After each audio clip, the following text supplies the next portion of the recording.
ভাষায় বলেছিলেন, ঠিক না বেটি? আল্লামা দিলওয়ার হোসেন সাইদি তিনি এই কথাটা বলেছেন যে ভারত কখনো আমাদের বন্ধ হতে পারে নাই, ভারত কখনো আমাদের বন্ধ হতে পারে নাই, ভারত আমাদের দুশমন। তৎকালীন সময়ের আমাদের এক নেতা বলেছিল ভারত আমাদের ভাই, ভারত আমাদের ভাই। কিন্তু সেই ভাই, সেই জুলুমের প্রখর আজকে 2024 সাল ওই আগস্ট মাসে তার আজকে পরিণত।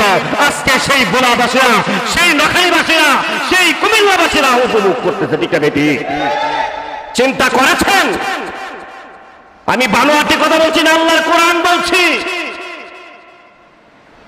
সে আল্লামা দিলওয়ার হোসেন সাইদি দুনিয়াতে নাই, তার কথাটা আজকে দীর্ঘদিন পরে বাস্তবায়িত হয়েছে। জানতে হবে, বুঝতে হবে। কোন আলেম ওলামারা যদি